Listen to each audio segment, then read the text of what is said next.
अब आपके जो करना वो करो। रसीद नहीं रसीद ली। अगर रसीद अभी तो फाइलें पेंडिंग पड़ी है, मैंने दिलवाई नहीं 1500 रुपए। अब नहीं दिलवाए तो आप नहीं बैठे रहो जेब में डाल के। किस आया तो बात नहीं होता है। सरकार को भेजने आप लोगों ने कमेटियां क्यों नहीं बनाई? इससे जल्दबाजी मत करो आप। कमेटियां बनाओ, कमेटियां बनाओ। लोगे किसको पूछोगे किसको लिया नहीं लिया?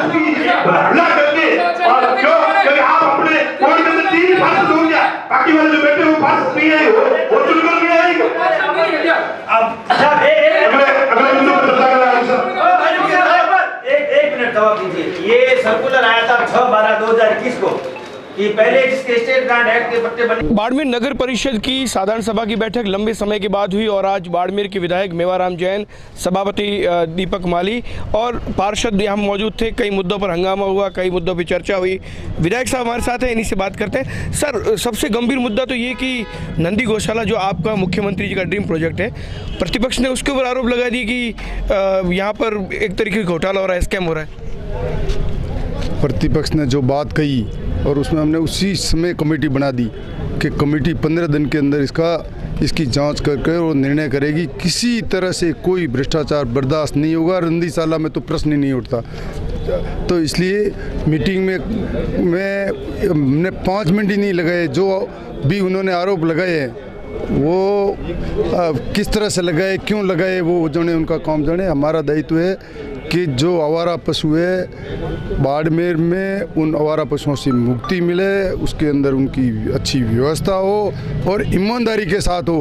किसी भी तरह का कोई भ्रष्टाचार हुआ तो उसको नहीं बख्शा जाएगा, उसके खिलाफ कार्रवाई होगी, जांच होगी, अपने आप स्पष्ट बात आ जाएगी। उसमें हमने कमेटी बनाई है, उसमें पक्ष और विपक्ष दोनों ही साथ में रखा है। तो इसलिए खाली बात करने या झूठे आरोप या किस तरह के कोई बात करने से पहले सोचना चाहिए। और मैं तो खुली बात है कि किसी तरह हम कोई इसमें कोताही नहीं बरतेंगे, न भ्रष्टाचार सहन करेंगे। सर, लगातार जब चर्चा हुई तो ये सुनने में आया, आप खुद ने स्वीकारा कि पैसा नहीं है, जितना आता है वो तनख्वाह में चला जाता है। फिर ये 2-2.5 साल का समय बीत गया है, 2-2.5 साल इस बोर्ड का समय बचा है। कैसे पैसा एकत्रित होगा? पट्टे की जब तक अभी प्रोसेस चला उसमें भी इतना पैसा तो नहीं आया कि आप ये कह सकते हो कि हम संतुष्ट है कि पैसा बहुत है। बिल्कुल आप सही कह रहे हैं। इसके लिए अभी बजट आ रहा है, उसके अंदर माननीय मुख्यमंत्री जी ने पिछले साल भी 6 करोड़ रुपये सड़कों के लिए दिए, अभी 100 करोड़ सीवरेज के लिए दे रहे हैं। और अब कॉलोनी हम काट रहे हैं, उसमें भी काफ़ी पैसे आएंगे। नियमन के लिए सरलीकरण हो रहा है, बहुत ही जल्दी इसमें कोई नियमन में शिथिलता भी आएगी। जितने भी लोग बैठे हैं इन सबको हमारा प्रयास रहेगा। माननीय मुख्यमंत्री जी, हमारे मंत्री जी की यही सोच है कि लोग जो बसे हुए हैं उनको उजाड़ा नहीं जा रहा, उनको नियमन कर पैसे वसूले जा रहे। मेरे ख्याल से इच्छा शक्ति होनी चाहिए ये काम करने की, पैसों की कोई कमी नहीं आएगी। 2 कॉम्प्लेक्स बना रहे हैं। ये जो पुराना बस स्टैंड है इस जगह कॉम्प्लेक्स बनना है। पुरानी जो बाहर सर्किट हाउस के पास में बस स्टैंड है उसको हम सौंदर्यीकरण और अच्छा बना रहे हैं। चौड़न चौराहे पे बस स्टैंड बना रहे हैं और कॉमर्शियल कॉम्प्लेक्स भी बना रहे हैं। कई कॉलोनी है, अब आज गड्ढा रोड वाली जो बात चली वहाँ कॉलोनी काटी गई है, उसको हम अच्छी तरह से विकसित कर उसको हम ऑक्शन करके और बसाएंगे और उसमें लोगों को बिठा के और ये आवास देंगे ताकि नगर पालिका में आय हो, नगर पालिका का विकास हो। और जो लोग चाहते हैं कि बाड़मेर में 3 ओवरब्रिज बनने, 4-5 पहले बने हुए हैं। मेरे ख्याल से बाड़मेर राजस्थान में ऐसा जिला मुख्यालय होगा जहां 8 ओवरब्रिज यहाँ हो, आने जाने की लोगों को किस तरह से व्यवस्था हो। अस्पताल का आपने देखा होगा 200 करोड़ का अस्पताल नया जो माननीय मुख्यमंत्री जी ने उसका शिलान्यास भी किया। हॉस्पिटल जिसमें 75 ICU वार्ड और शानदार सारी व्यवस्थाएं, आप वो भी देख सकते हैं किस तरह से कोविड में अच्छा काम हुआ। अब भी मैं आज पक्ष और विपक्ष दोनों से भी मैंने एक ही बात कही कि हम बाड़मेर का कैसे विकास करें, हम सब मिलकर आपस में किसी तरह का भेदभाव नहीं कर बाड़मेर के विकास में लगे, पॉजिटिव सोच रखें, लोगों को किस तरह से हम सफाई, पानी, बिजली और ये सड़क इनकी सुविधा अच्छी दें, बाड़मेर के विकास में हम सब मिलें, यही आज पॉजिटिव बात हुई थी। आपने देखा होगा। अतिक्रमण हटाने को लेकर हमेशा से आप ये कहते हैं कि मेरी जीरो टॉलरेंस नीति है, किसी भी तरीके से मैं अतिक्रमण बर्दाश्त नहीं कर सकता। बाड़मेर शहर आज आसपास के कई इलाकों में आपको भी पता है, जिन विद्यार्थियों ने 12वीं जीव विज्ञान, गणित और एग्रीकल्चर से पास की, उनके लिए सरकारी नौकरी का बेहतरीन मौका, जिसमें आप पढ़ेंगे राजस्थान की सबसे अतुलनीय टीम से। ऑनलाइन कोर्स में आपको मिलेंगे अध्यापक के लिखे हैंड रिटन नोट और 50 से अधिक टॉपिक टेस्ट। अधिक जानकारी के लिए आज ही डाउनलोड करें सक्सेस पॉइंट बाड़मेर एप्लीकेशन।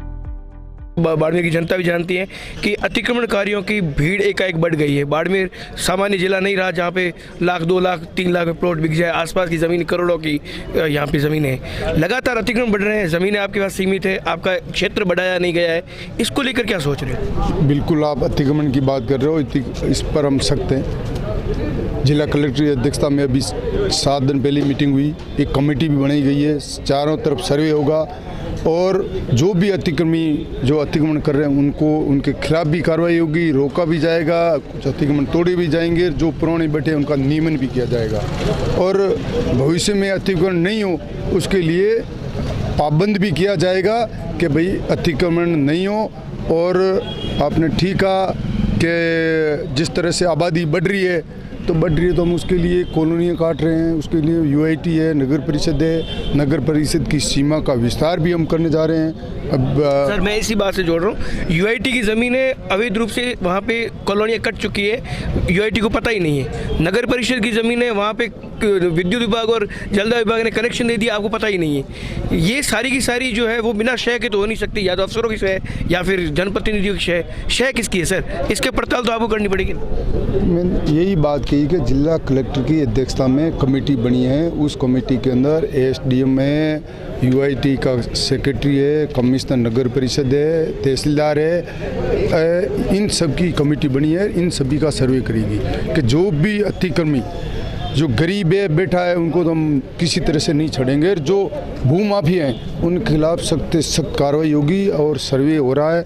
चारों तरफ, उसकी रिपोर्ट आएगी, उसके मुताबिक हम कार्रवाई करेंगे। बिल्कुल सभापति जी, आज मीटिंग में आपने विधायक साहब ने चर्चा की, इसके बाद क्या ब्लूप्रिंट बना है दिमाग के अंदर कि अब जो बचा हुआ वक्त है इसमें नगर परिषद को इस तरीके से बढ़िया काम करेंगे? मैं आपको बताना चाहूँगा कि इस बार कोरोना की वैश्विक महामारी की वजह से मीटिंग हम लेट कर पाए, लेकिन मीटिंग की वजह से शहर का कोई विकास रुका हो ऐसी कोई नहीं। एमएलए साहब ने खुद ने कहा कि सफाई व्यवस्था के मामले में, सड़क के मामले में संतुष्टि नहीं है उनको भी।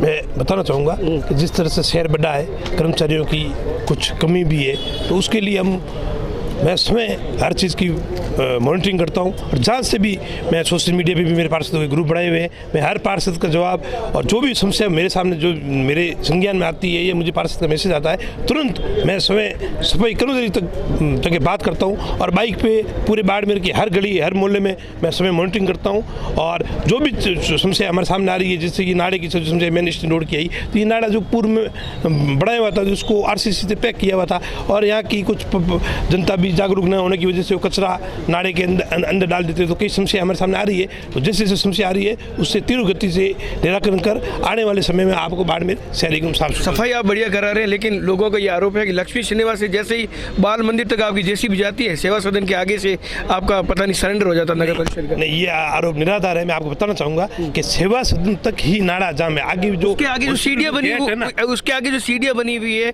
जो चबूतरे बने हुए, वो अतिक्रमण है या सही है? नहीं, नाला हमारा सीढ़ियों से नीचे है, सीढ़ियों से ढक दिया गया। हाँ, सीढ़ी जो है ना नीचे वाली, क्योंकि ये दुकानें जो सेवा सदन की है ना, ये काफ़ी हाइट पे है, तो उन्होंने जो सीढ़ी बनाई, तो क्योंकि वहाँ पे मेडिकल की दुकान है, तो जो पेशेंट है या जो बीमार है या कोई बड़े बुजुर्ग है, तो उनको चलने में कोई दिक्कत आती होगी, तो इस चक्कर में उन्होंने बनाई। तो हमने उनको ये भी कहा है, तो वहाँ पर लेकिन हमने जाली लगवाई है, लेकिन उसके नीचे ज़्यादा कचरा नहीं है, और जहाँ भी कचरा है तो वहाँ हम तुरंत जेसीबी से तोड़कर और उसका तुरंत समस्या का समाधान करते हैं। अच्छा, एक अंतिम सवाल की, एक आपके प्रतिपक्ष की एक महिला पार्षद थी, उन्होंने एक अपनी बात रखी थी, वो फाइल ही गायब हो गई। इसके बाद विधायक साहब को भी नाराज होना पड़ा, जयन को ये कहना पड़ा कि आपका जो जवाब है वो एक दिन में से गैर जिम्मेदाराना है। तो इसके लिए मैं बताना चाहूँगा कि जो इन्होंने जयन जो फाइल है उसकी जिम्मेवारी बनती है। तो ये मुद्दा कभी पार्षद महोदय ने मेरे तक मुझे ऐसी कभी बात नहीं की। उन्होंने आज ही पहली बार ही वो मीटिंग के अंदर अपने आए, उसके अलावा कभी उन्होंने नगर परिषद में नहीं आए, नहीं मुझे कभी फ़ोन किया, नहीं मुझे ये चीज़ बताई। उन्होंने मुझे एप्लीकेशन दी, मैं तुरंत मेरे टेक्निकल अधिकारियों को निर्देश दिए कि ये रोड का तकनीमा बना के मेरे सामने प्रस्तुत करें। और जो तकनीमा बना के मेरे सामने प्रस्तुत करते हैं, जो पार्षद जागरूक रहते हैं और जो टेक्निकल अधिकारियों को वो मौके पर लेके भी जाते हैं, टेक्निकल अधिकारी उनको फ़ोन भी करते हैं, तो जो भी एस्टीमेट आते हैं मैं तुरंत वहाँ निकाल देता हूँ। ये फाइल का मुद्दा मेरे सामने आज आया तो ये गलत तरीका है, इनके जैन के खिलाफ कार्रवाई की जाएगी। अच्छा, एक मेरा अंतिम सवाल ये है कि क्रेडिट जो नंदी गौशाला का है वो बाड़मेर नगर परिषद विधायक बाड़मेर को जाता है। अगर उसके ऊपर कोई आरोप लगते हैं तो ये अपने आप में बेहद गंभीर है। नगर परिषद मॉनिटरिंग सही तरीके से हो, चारा वहाँ पे पहुँचे, फर्जी बिल ना आए, इसको लेकर कोई सिस्टम बढ़िया तरीके से बनाने की कोशिश कर रही है? बिल्कुल, इसके लिए साहब जो हम ये MOU कर रहे हैं ना, इस चीज़ के लिए कर रहे हैं कि साहब हम नगर परिषद के इतनी अपने नहीं है कि हम शहर से बाहर शहर की व्यवस्था के साथ साथ नंदी गौशाला को भी, जबकि मैं समय माननीय विधायक साहब भी हर तीसरे चौथे दिन वहाँ राउंड लगाते हैं, मैं भी हर तीसरे चौथे दिन वहाँ मेरे साथ में जो भी पार्षद चलते हैं हम वहाँ लेते हैं, हर चीज़ की मैं वहाँ व्यक्तिगत मॉनिटरिंग भी करता हूँ। लेकिन ये बिल वाला मैटर इन्होंने कभी हमें आकर नहीं बताया। इन्होंने आज इस चीज़ को राजनीतिक मुद्दा बनाने के लिए बोर्ड के अंदर बता दिया। लेकिन साहब मैं आपको बताऊँ, जितने अधिकारी और कर्मचारी नगर परिषद के अंदर अपनी ड्यूटी करते हैं उतना समय मैं भी नगर परिषद में कंटिन्यू देता हूँ, और मेरा दरवाज़ा 24 घंटे खुला रहता है और मैं इनसे हर चीज़ शेयर करता हूँ। लेकिन कभी अभी जो मीटिंग में मुद्दा उठा है उसमें उम्मीद करें कि इसकी जांच होगी, सख्त कार्रवाई होगी और उसके खिलाफ FIR तक मैं दर्ज कराऊंगा। Thank you sir. ये बाड़मेर विधायक और बाड़मेर सभापति थे और स्पष्ट रूप से इनका कहना है कि कोरोना की वजह से भले ही थोड़ी देर लग गई बैठक करवाने में, लेकिन जो मुद्दे उठे हैं उसके ऊपर नगर परिषद सरकार बेहद गंभीर है और पैसे के अभाव में विकास के कार्य न रुके, इसको लेकर बेहद गंभीर है नगर परिषद बोर्ड भी, सरकार भी। फिलहाल जो मुद्दे उठे हैं उनको धरातल पर अमली जामा कार्रवाई के रूप में कम पहनाया जाता है, ये भविष्य के गर्भ में है। कैमरा पर्सन जसराज के साथ दुर्ग सिंह राजपुरोहित, द बाड़मेर टाइम्स।